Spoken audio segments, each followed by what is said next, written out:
샬롬. 오늘도 하나님 말씀 앞에 나오신 여러분 환영합니다. 우리 함께 기도하겠습니다. 하나님, 오늘도 우리에게 귀한 하나님의 말씀을 주시니 감사합니다. 이 말씀 안에서 우리가 어떻게 살아야 되는지 깨닫게 하여 주시고, 또 어떠한 믿음을 가지고 나아가야 되는지 우리에게 조명하여 주시옵소서. 말씀이 깨달아지고 용기와 소망이 되는 역사 오늘 이 시간 허락하여 주소서. 예수님의 이름으로 기도했습니다. 아멘. 오늘 함께 살펴볼 말씀 사무엘상 17장 28절에서 40절, 사무엘상 17장 28절에서 40절까지 함께 살펴보도록 하겠습니다. 오늘도 성실하신 우리 주님을 찬양합니다.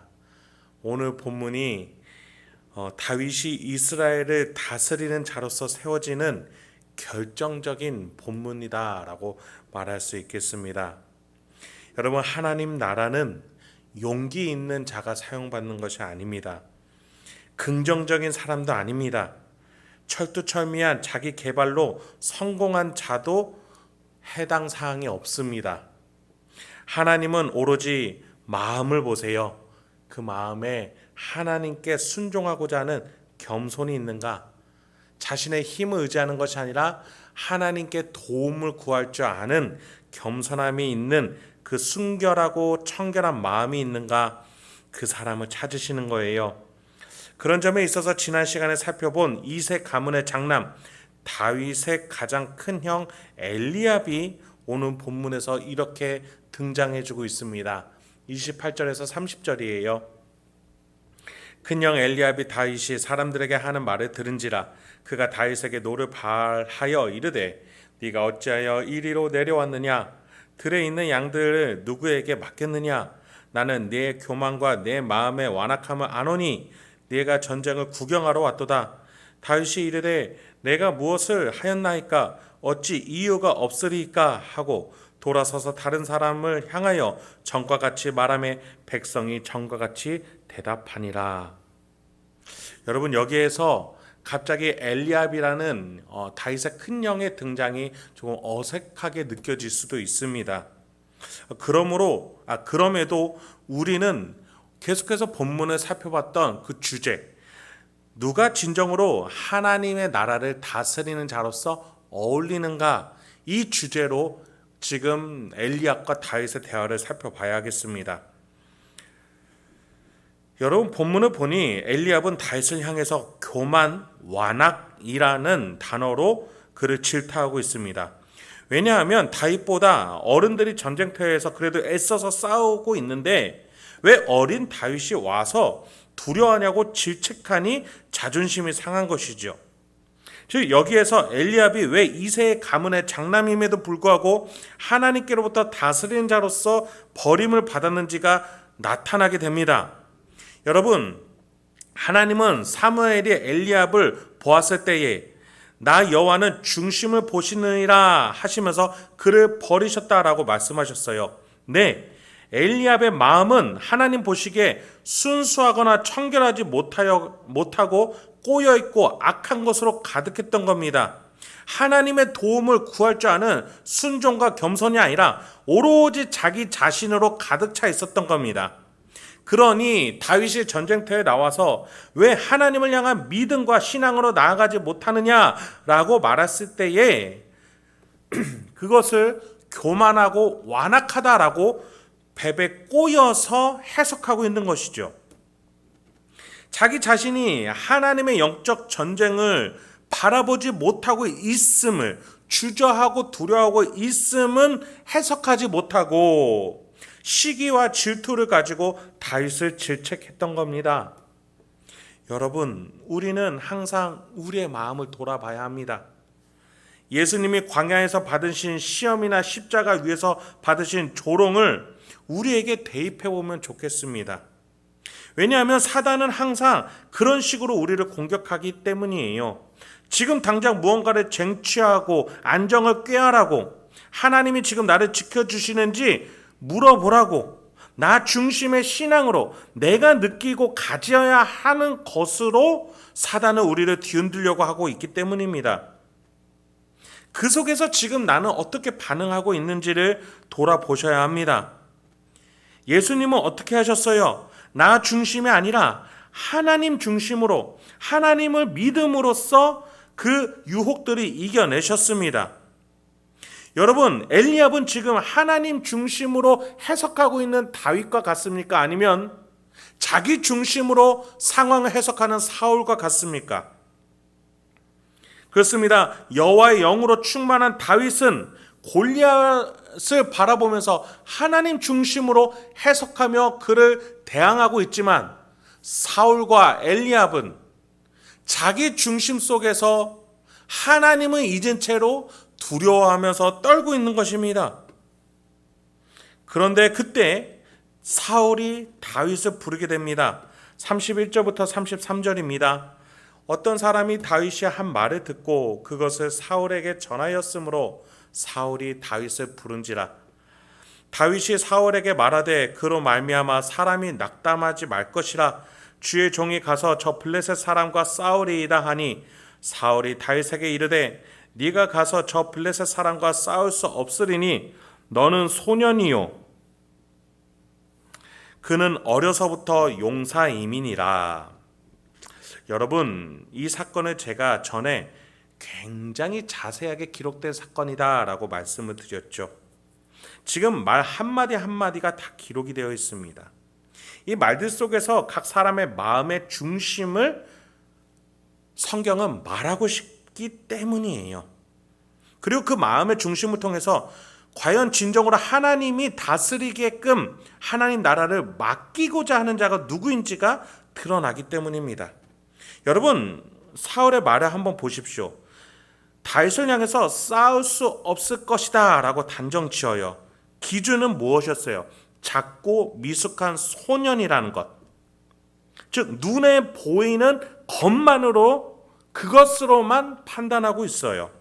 골리앗은 지금 장성한 자일 뿐만 아니라 어려서부터 훈련받은 용사다. 여러분, 이것은요 굉장히 현실적인 판단, 합리적인 판단이라고 생각할 수 있어요. 사울이 틀린 말만 한 것이 아닙니다. 그런데 여러분, 문제는 현실성과 합리적이라는 것 이면에 하나님을 두느냐 아니냐, 그것이 중요한 것입니다. 여러분, 제가 계속해서 누누이 말씀드리지만 무모함과 믿음은 종이 한 장 차이가 아닙니다. 확연히 다른 것입니다. 하나님을 중심에도 두고 우리가 나아갔을 때 그것이 가장 합리적인 것입니다. 어떤 한 소년이 아빠가 함께 있음을 믿으면서 나아가는 것과 아빠가 없어서 합리적으로 판단하는 것, 그것이 어떻게 같을 수 있겠습니까? 지금 다윗에게 가장 합리적인 건 무엇입니까? 하나님이 함께 계시기 때문에 내가 나아갈 수 있다는 것. 내가 오히려 눈에 보이는 것보다, 눈에 보이지 않지만 내가 믿는 하나님이 함께 하시기 때문에 가는 것이 더 합리적이다, 이것이 더 옳다라고 말하고 있다는 겁니다.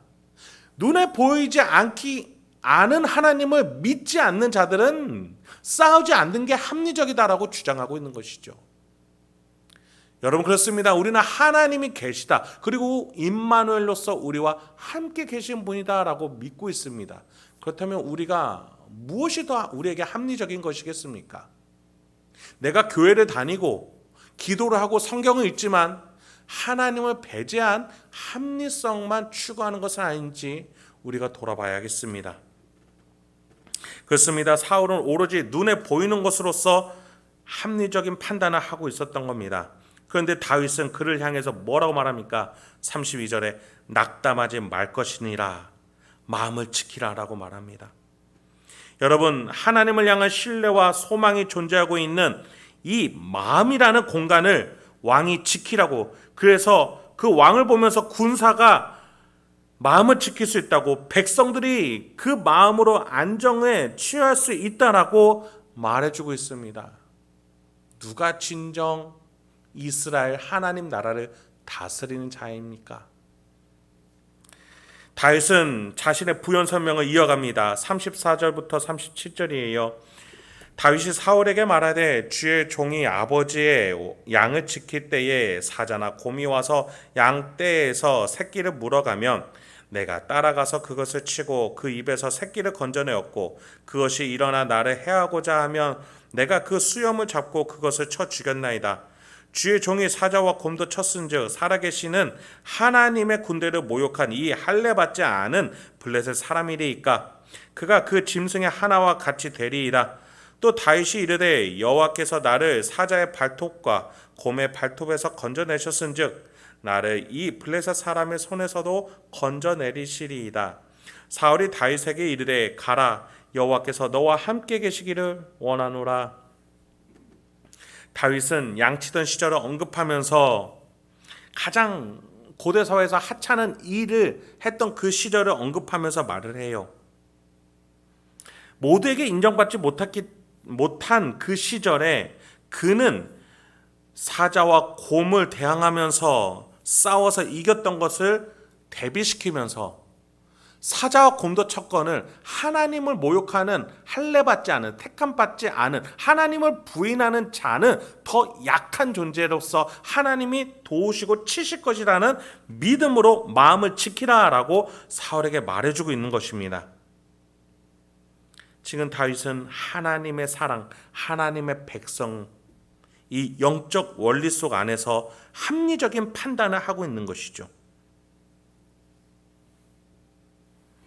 이에 사울은 다윗의 출정을 허락하게 됩니다. 38절부터 40절입니다.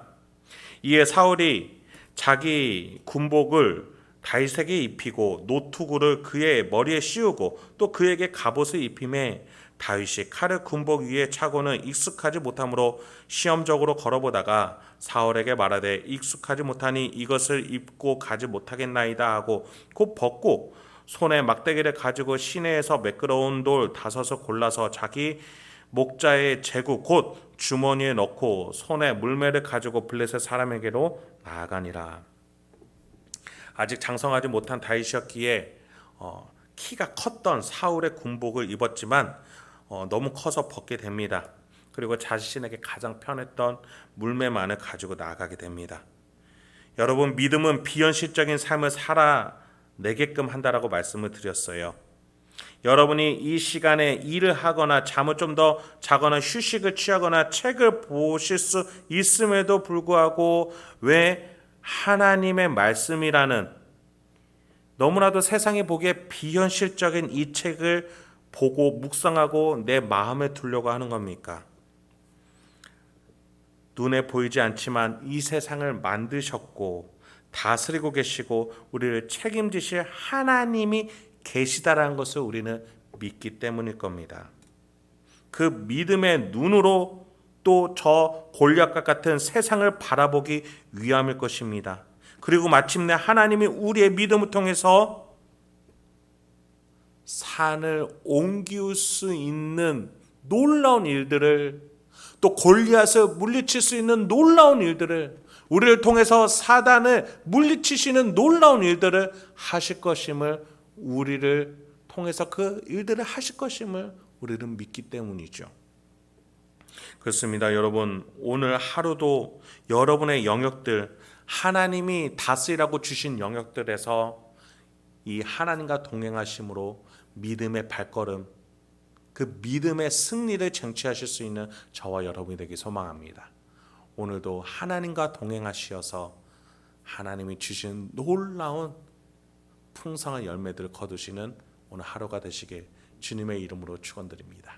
함께 기도하겠습니다. 하나님, 오늘도 우리에게 귀한 하나님의 말씀을 주시니 감사합니다. 이 말씀을 통해서 오늘도 우리가 어떠한 마음가짐과 믿음과 신념과 태도를 가지고 살아가야 될지 오늘 우리에게 가르쳐 주시니 감사합니다. 주여, 오늘도 내가 눈에 보이는 것으로만 판단하지 않게 하여 주소서. 하나님의 살아계심과 하나님의 백성된 나와 또 하나님이 나와 동행하고 계시다는 그 믿음을 가지고 내가 오늘도 말하고 행동하고 내가 올바른 발걸음으로 나가게 하여 주시옵소서. 그래서 오늘도 내가 살아가는 그 모든 곳들이 하나님이 다스리는 천국이 될 수 있도록 주여 우리를 사용하여 주시옵소서. 예수님의 이름으로 기도했습니다. 아멘.